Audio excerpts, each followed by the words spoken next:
How you doing, people? Welcome back to another ESO video. Today is about one of the changes, well, two of the changes technically, because it's two skills, to the Necromancer on the current public test server, aka the PTS.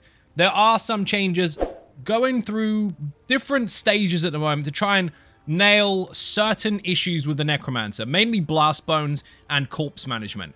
So they've found that over time, the two blast bones were basically too similar, just two different damage types, and they wanted to give us something else. In giving us something else, they messed with one of the blast bones morphs and turned it into damage over time addition, as far as damage is concerned, but felt that was just way too niche in itself. So what they've done is they've altered it so that it now gives us two benefits: a damage over time benefit and class skill benefit. So we double dip in that kind of bonus, and so we've still got freedom of choice when it comes to build diversity. What did they do, really? Well, first of all, the blast bones itself does have a change at its original morph. That's not important right now. Basically, you activate it and it gives you a buff. We'll go to that when we get to the next morph, because the next morph is basically the same, but with a bit of a perk to it. But the basic version, which would be the one that they've decided to keep as the exploding one, still does disease damage. So Blighted Blast Bones still fires, still goes boom. But it also applies a guaranteed status effect for diseased. Now, disease status effect has been changed on PTS, but it has been boosted by now 88% of its base damage that we currently have on live. And at the same time, when it is applied, it does burst damage of disease damage as well. Now, that means that every status effect that you apply from disease will do burst, kind of like a pop on its own. But at the same time, it still applies minor defile. Minor defile comes from disease by default, which is a reduction to healing received and damage shield strength. 6% in fact. But this skill adds major as well. So just firing one blast bones, you do disease damage in area of effect, you do disease status in area of effect, you apply minor defile and major defile, giving you a total of 18% healing received and damage shield strength reduction to your target. So PvP, nasty. Blow up a room, everyone is debuffed. PvE, big booms all round. And just to confirm that, I will show you what it actually looks like. So we've got a bunch of dummies here.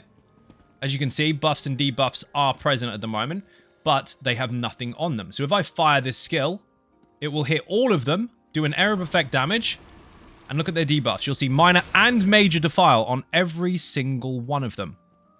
Usually any debuff area of effect skill only affects 6, but because this isn't supposed to directly affect 6 with a particular debuff outside of major defile, the status effect works by itself.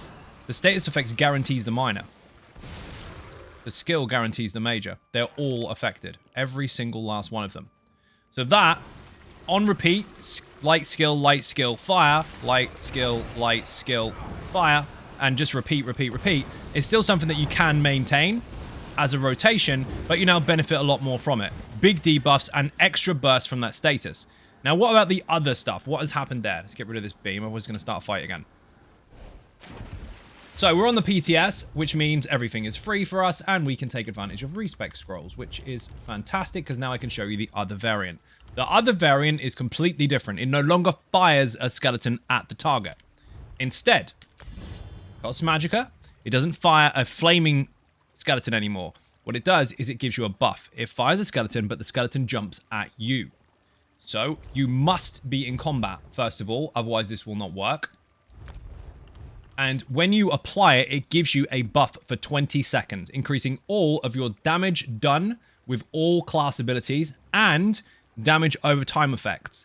Also, while active, your third cast of Flame Skull deals its damage in area of effect and creates a corpse near the enemy. Now, Flame Skull is Venom Skull or the Ricochet one. It doesn't matter which morph you've got, both of them count because the original skill is called Flame Skull. So Venom Skull, where you fire, and the third one is stronger, or if you use Necro skills and they count towards the stacks and you can just fire a skill, and then fire again, that big hit is not just a big hit on its own now. It is an area of effect burst. However, there is a trick to it. You do have to have it on your bar. So if you wanted to use Necromancer skills on the back bar to build up stacks, you would have to double bar it. Now let's see how this works. So Basically, you have to be in combat, otherwise your blast bones won't fire. Listen. I'm pressing the button, nothing happens. Get in combat, activate. It works. You have to be in combat. Yes, I know, people hitting target dummies are obviously going to pre-buff this, delete those, and then start the fight. But that's not what we're demonstrating here today. We're demonstrating the fact that we've now got a buff on us, which is here. Gravelord's Sacrifice. While that is present, all damage over time is equivalent of 15% extra damage, so you're basically wearing deadly. Yes, they stack. And all Necromancer abilities are stronger. And because you've got it active, you can now gain a corpse from this. Corpse from that. Also a corpse from the third cast. But this has to be on you first. You can't just fire it and then fire the other one straight after. Watch your buff timers carefully. So once you've fired the blast bones, it must hit you. Then you gain the buff. Then you get this. With a corpse under it. So now you've got 2 bodies on the ground. While that's present, if you do this, it makes a mess. Constantly do an area of effect damage. But here's what can happen if you start stacking all that stuff together. Because you've got the extra burst damage from the poison skull or fire, depending on which morph you pick. You've got the extra damage over time. And you've also got your increased damage for necro skills. Again, you've got to double bar it if you want to take advantage of it on the back bar. So let's just throw out some shapes here.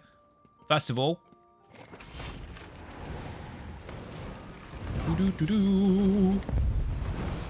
Now watch carefully. See how much easier it is, flow of combat-wise, to actually just apply it? All you have to basically do is spam skulls while keeping up the blast bones once every 20 seconds. Once every 20, that is. It's pretty straightforward. You don't have to mess around with that light attack, cast, blast bones, light attack, cast, blast bones. None of that exists anymore for this particular morph. You just take advantage of a much stronger skull at the same time as having all damage over time enhanced. So what do? Do you use the disease one and take advantage of the massive burst damage it applies in disease in area of effect with defile and damage shield reduction? Or do you take advantage of spamming skulls with an increase to damage over time? Now, technically speaking, you don't have to use the skull. You can still just take the damage over time and not use it at all and just maintain it every 20 seconds. But the 2 skills now work hand in hand very, very well. Are they completely satisfied with the way the Necro is at the moment on PTS? No, they even noted that in the PTS notes. But this is another addition to potential changes that they are working on right now. Again, they've changed this 2 or 3 times already. That's not saying that this is going to go live, but it's pretty smooth so far if you want to take those skills side by side. And again, if you just want to fire off heavy attacks and keep dots up, you can just maintain this one skill as a buff. As long as you're in combat, as long as you activate it once every 20 seconds, all damage over time is increased. The main thing is, though, since you're not using blast bones every 2 seconds, you're lacking the corpses to constantly take advantage of them for these skills, all that kind of stuff. This now dropping a corpse as well as doing area of effect actually lines up really, really nicely, and it lands where the target is. So when you're trying to use beam abilities like detonating siphon, it's not a corpse that's behind you that's going to stagger in awkward situations and place dots where you don't want them.